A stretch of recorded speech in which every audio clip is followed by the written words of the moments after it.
Good evening. So this will be hopefully a short video in which I will quickly summarize today's event, also the update to the Kerub room and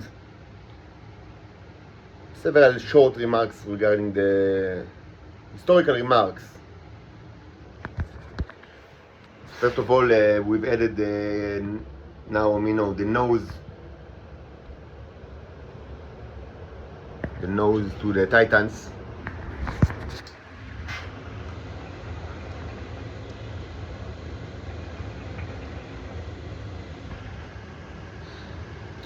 Must say that when I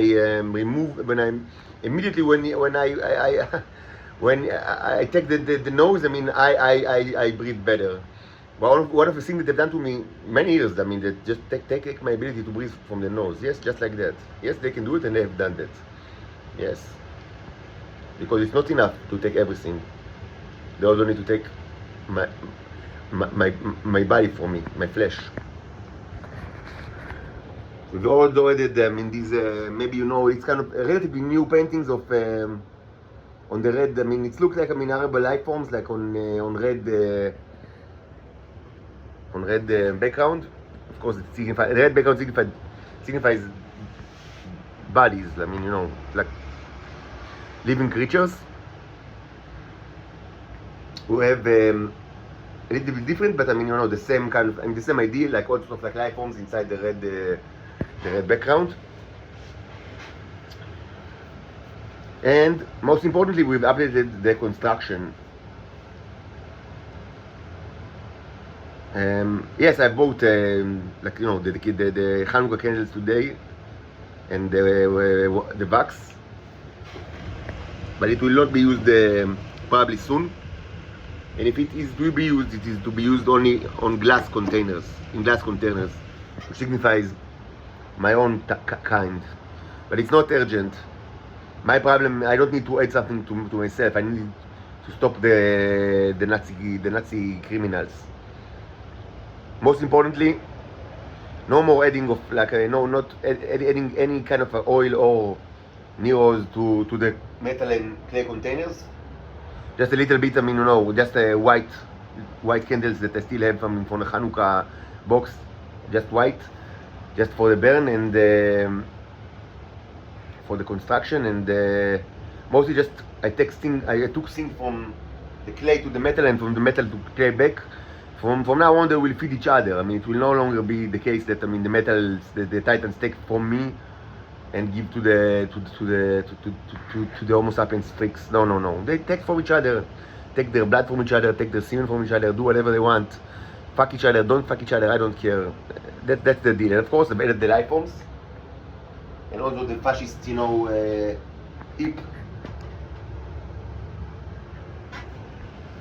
The fascist hip.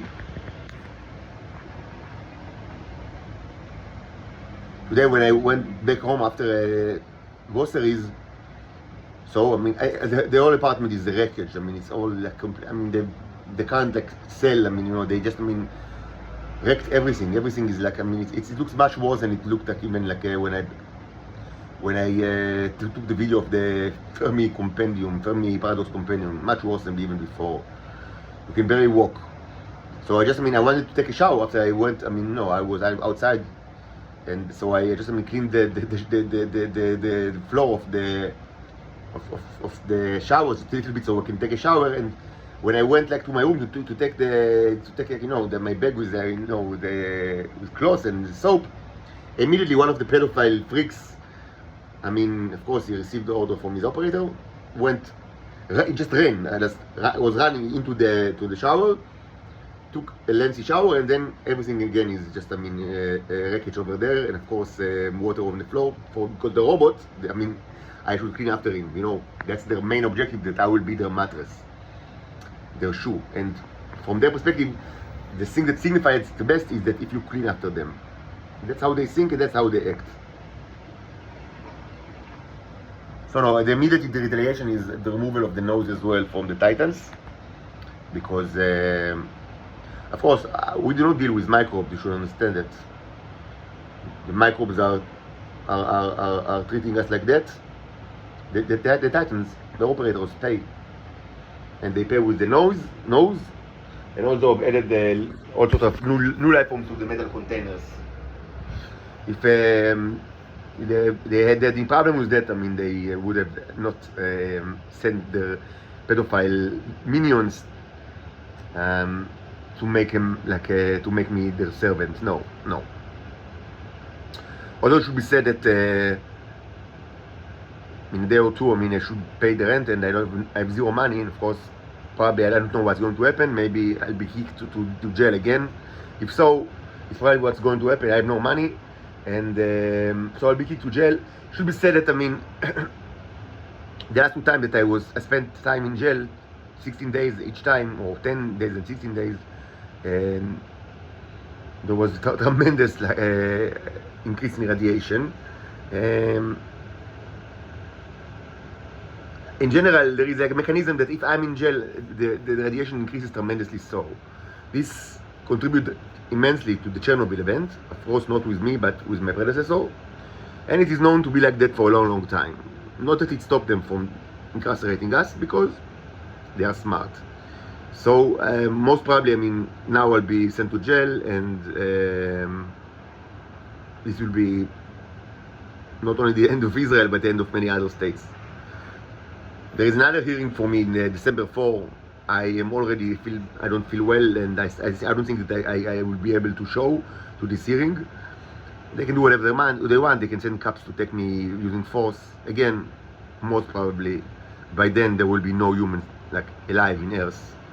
But the show is over. The theater is over. No more courthouse. No more cops. No more lawyers. I mean, you want to take me by force? Take me by force, using force, and of course, pay the consequences. You already had one Chernobyl, but of course, now it's going to be much, much worse. Probably the entire Middle East, wasteland, and the rest of the world will just suffer the consequences.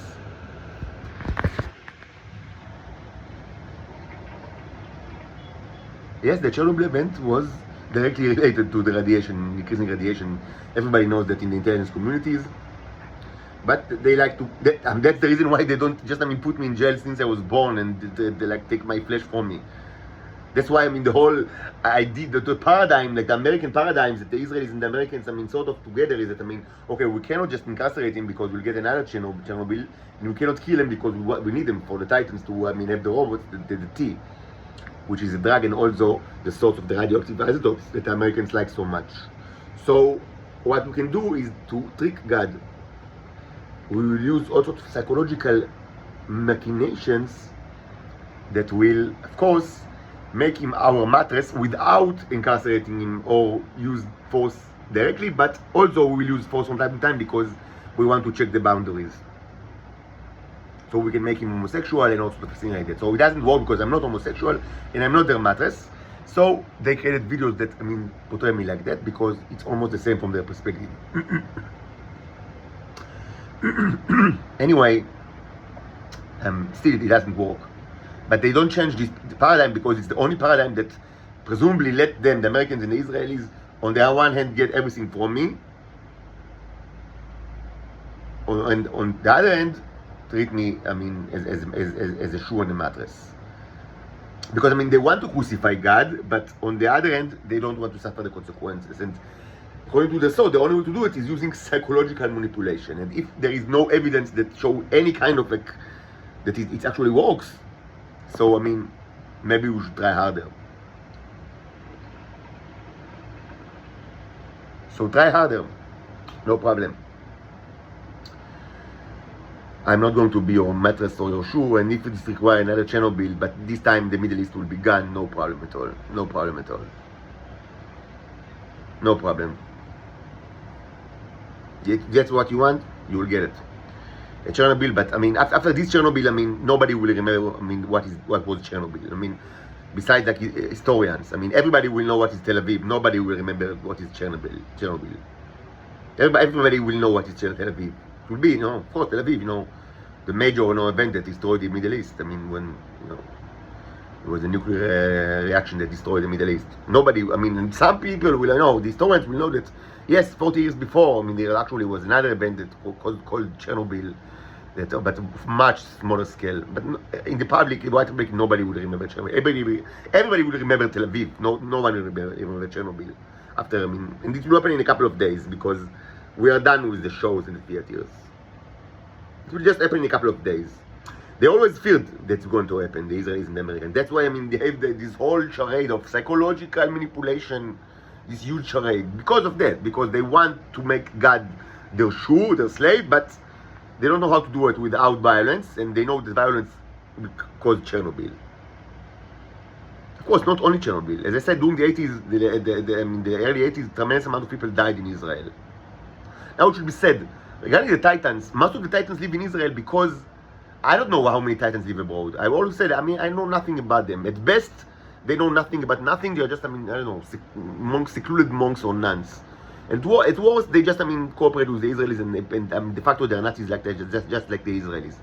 For certain, there aren't many Titans abroad like there are in Israel, and specifically not in the United States, because of two reasons. First, the Americans want the trash out of their land. They want, that's why they keep Israelis like the province, you know, the Provincia Judea, I mean, to put the trash in it.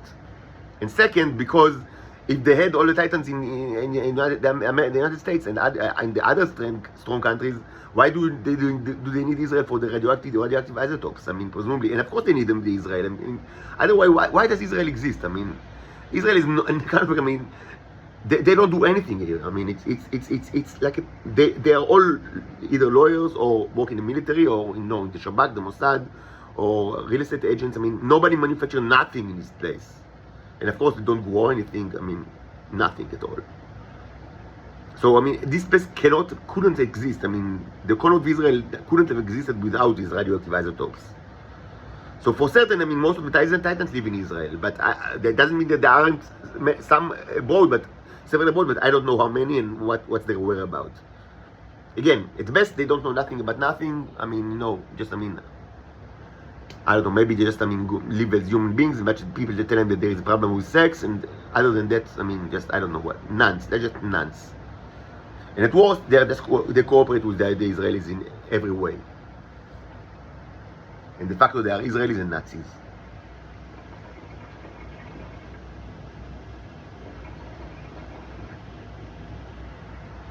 Now it should be said, regarding the purge that happened during the 80s, two things should be said about it. First, regarding what actually happened is that many people died. I don't know if like it was 10,000, 20,000, 50,000, probably something like 30 or 40,000 people died in Israel, which is quite a bit, and it's not a lot in like international scale. Like, I mean, it wasn't that much. I mean, from the point of view the USSR and the United States, that send more scum to Israel, both Titans and pedophiles, to replenish even though it took some time, and because it took some time, I mean, because even organizations like Shabak and the Mossad that are made of pedophiles and, Titan crap, I mean, they still had time, like, they needed some time to rebuild, and as I said before, most certainly this, I mean, tremendously assisted and contributed to the first Intifada that broke during 1987, for certain, I mean, and because, I mean, it cannot be a coincidence, because, I mean, before that, I mean, the Palestinians were under the boot of the Israelis, like, in complete way. They didn't even think about, like, nobody, besides, like, extreme groups, like, Black September or whatever, or Arafat, it was completely, like, a bizarre figure at the time. Nobody even spoke about, like, rights to the Palestinians or autonomy. That was out of the question. And suddenly, I mean, and the Intifada was a major event. I remember it firsthand, like, as a child. Like, I remember the first Intifada. Everybody spoke about it all the time. It's one of my first memories, like, people speak about, like, certainly regarding, things like the politics, was the speech about the Intifada. Like, this was very, I mean, that's certainly, it's my first kind of, political issue that, I mean, that I was aware of during my life, is the Intifada. During the late 80s, it was, everybody spoke about it. I mean, it was a major thing. So, I remember firsthand. As I said, I mean, there was even a computer game that was, Israeli computer game that was called Intifada. And at the time, there were almost no Israeli computer games at all. Certainly not ones that were in circulation. There were maybe 3 or 4 like Israeli computer games, like, in total. I mean, one of them was Intifada. And I remember, like, I remember playing it, the XT, like, the 8088 XT. I mean, just to say, it was a remarkable, like a series of events, or development that, of course, was possible because of the destruction of the Shabak. But of course, with time, they rebuilt themselves with tremendous help of the USSR and the United States, and also should be said that during 1991 there was a tremendous increase of the population in Israel because of the migration from the former USSR, and mostly from the Ukraine, but quite a bit from Russia and the other republics. And of course, the population in Israel increased tremendously, like 1 million people in a span of 2 years. To a place that were before that had a population of 4 million. It's a huge increase. And of course, it helped them tremendously.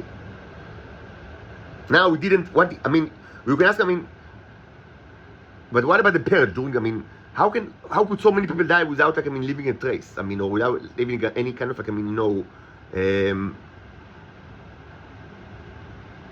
some kind of evidence on or at least on the economy, because you can fake whatever you want, but the economy is something that is difficult to fake.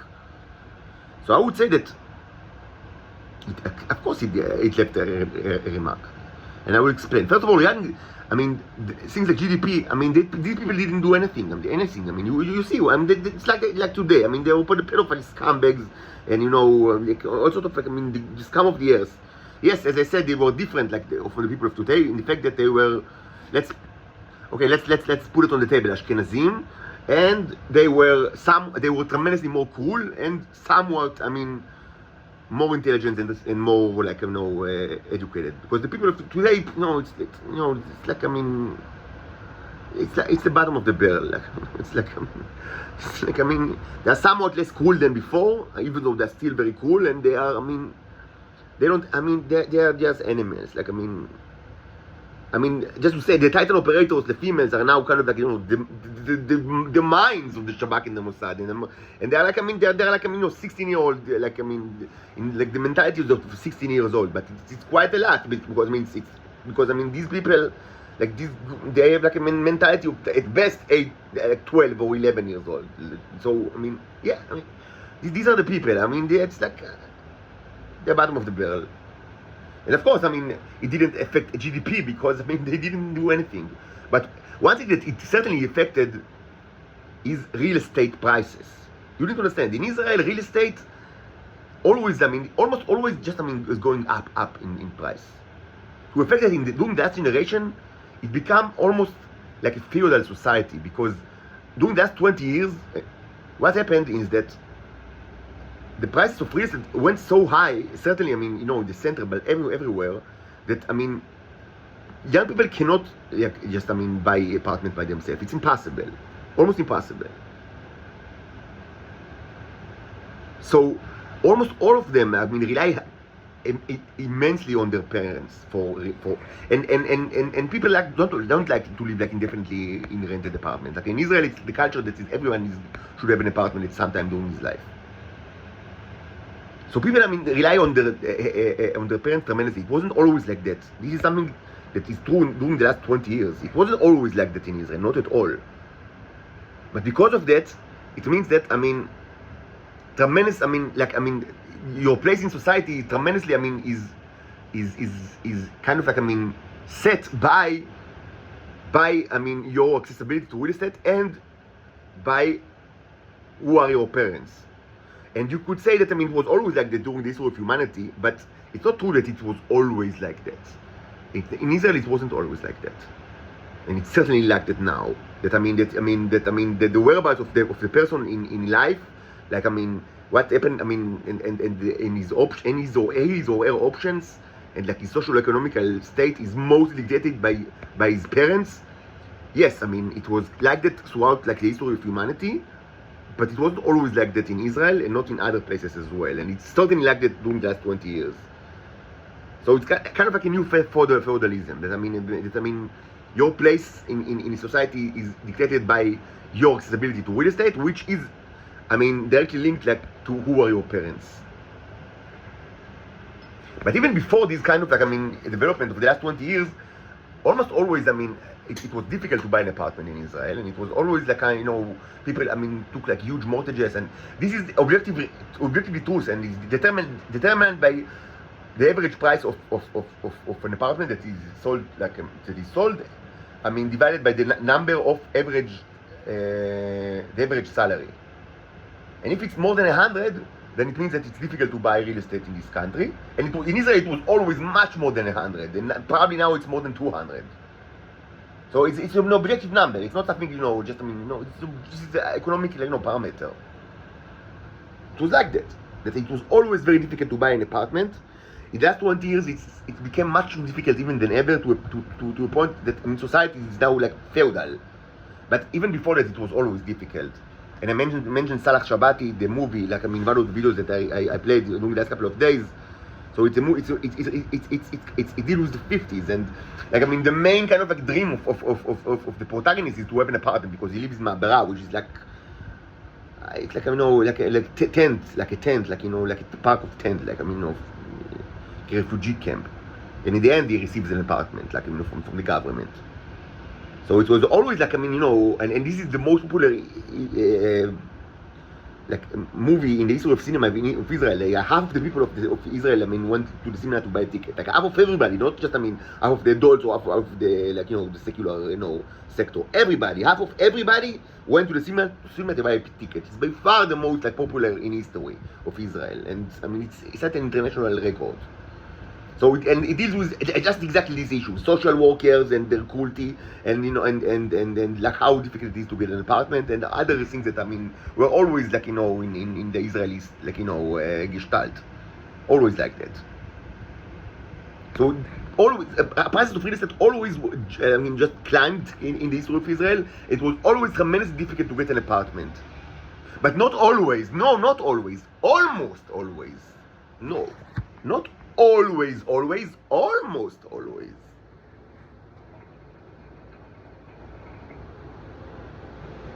I was born January 7, 1984, at least formally. Maybe it wasn't exactly like that because my birth is kind of different. But I mean, according, you know, to the formal records, that was when I was born. So I mean, it's a good date for me to think. I mean, and you know what's special about this kind of this week, or certainly this month? Inflation was 400% during this month. It was just 1 month, 400%.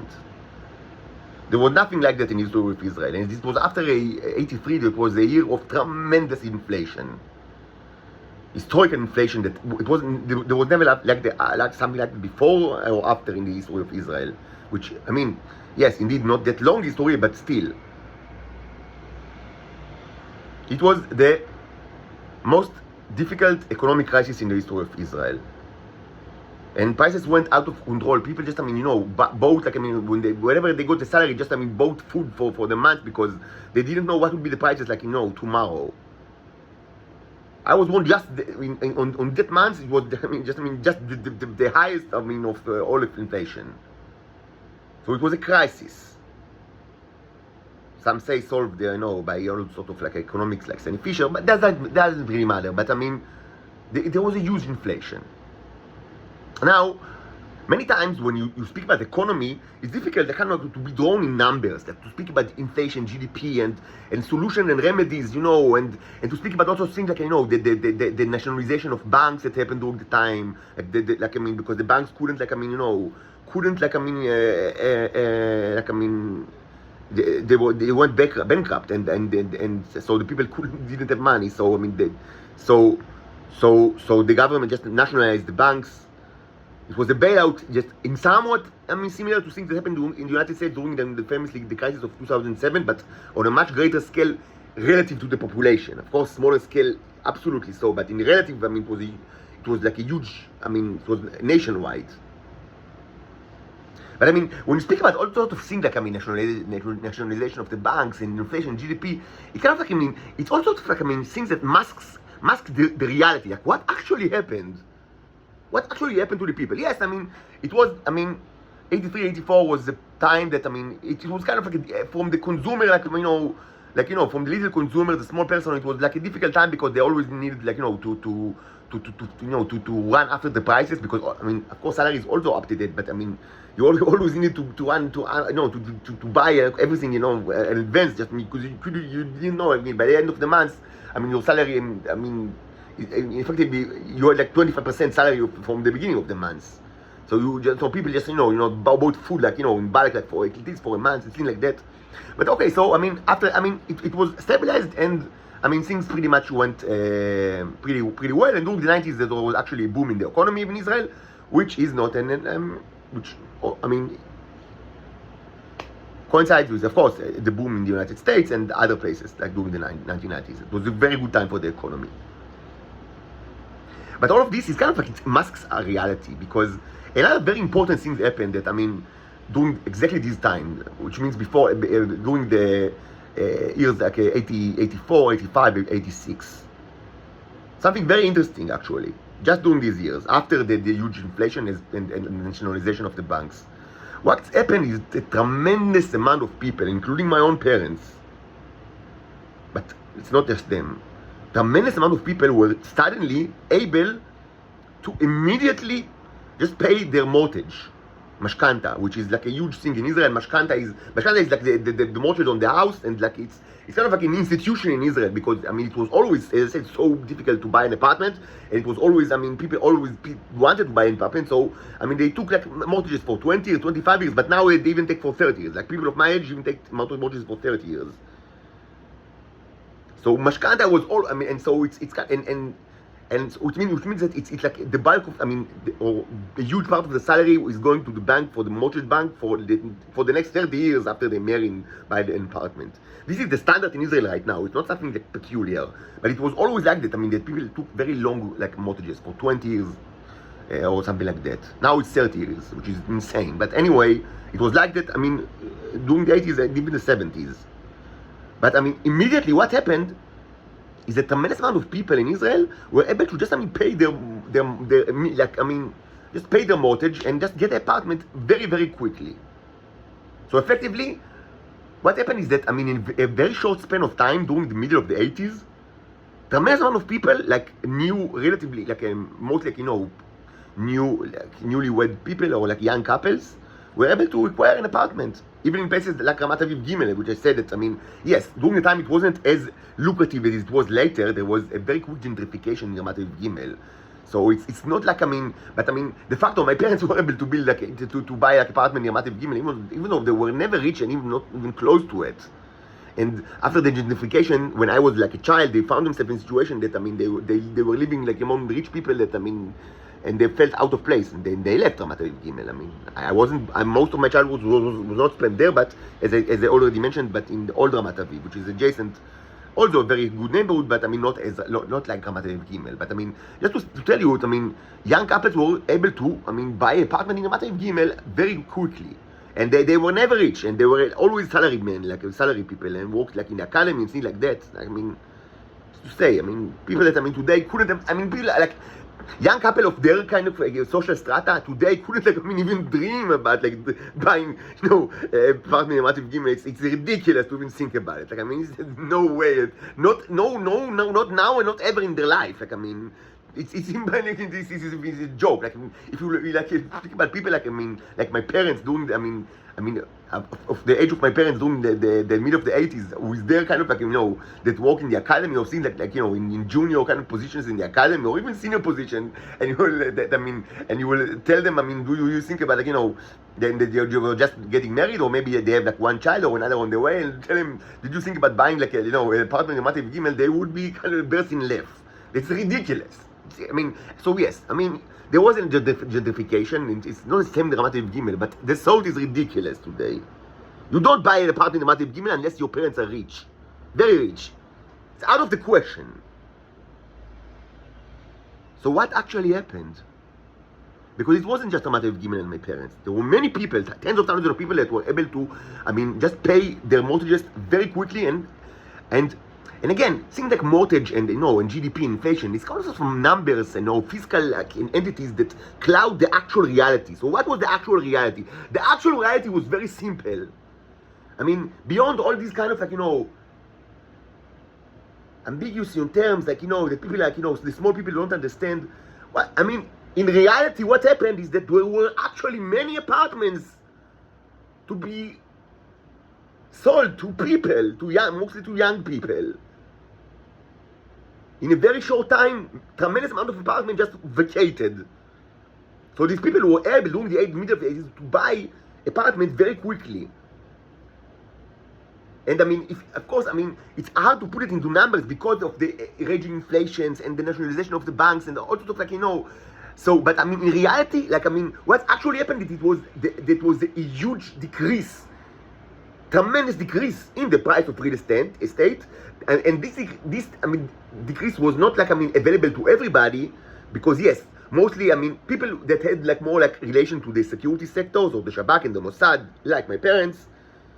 Yes, they had more privileges on this issue. This is a classical privilege of these people, and it's true to this day. As I said, the entire town of Shoam that was established during the 1990s is part of this kind of a historical project of helping people from these sectors getting an apartment.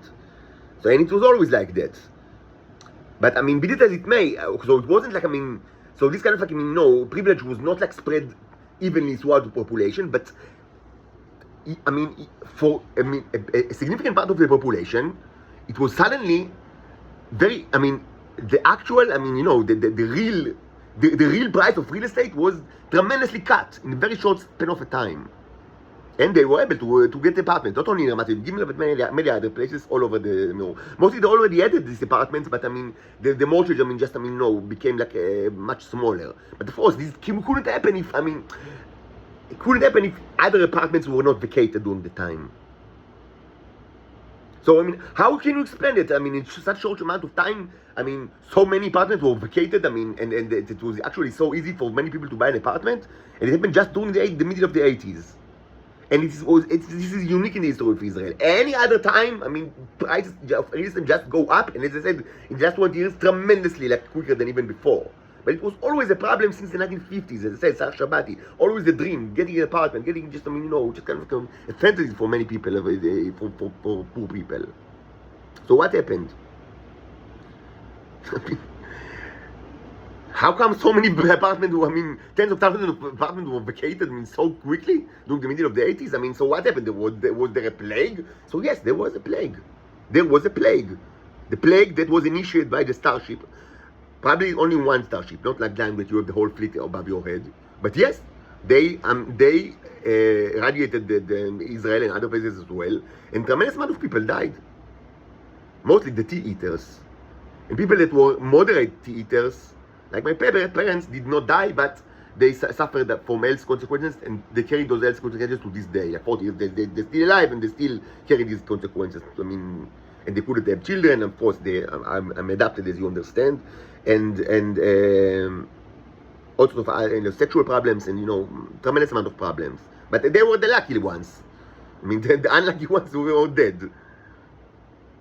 And in some way, also, they were lucky in that they were still alive, and also in some way they enjoyed the death of the others, because they had relatively easy access to real estate, which was always very difficult for young couples in Israel, and today it's almost impossible.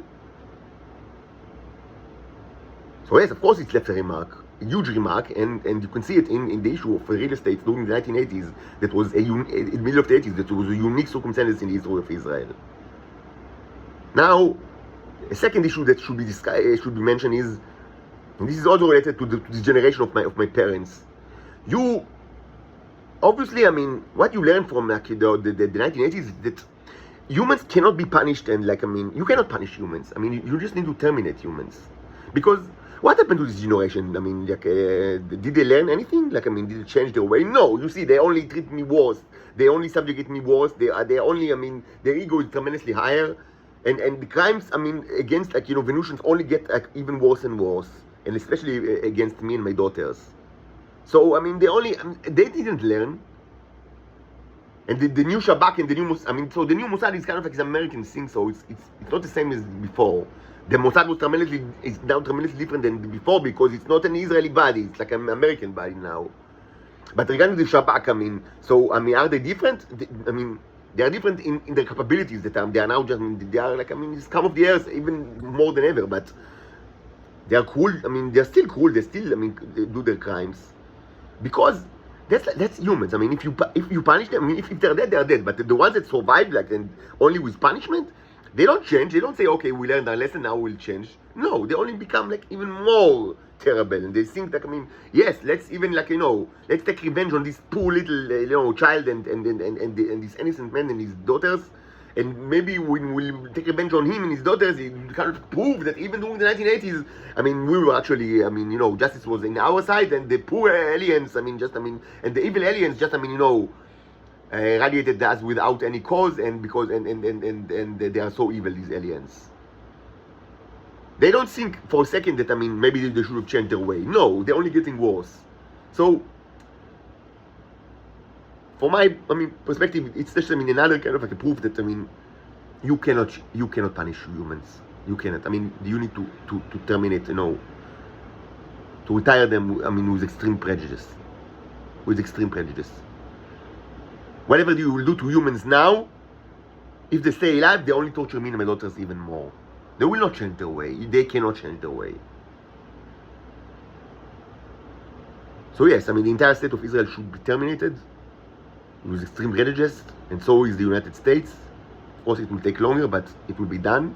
And also other parts of the world that took part in this subjugation, they must be terminated, because if you will punish them, those that will stay alive will just, I mean, have like even crueler heart, and, you know, they will have more incentive to prove that they were always right by torturing the strangers even more than ever.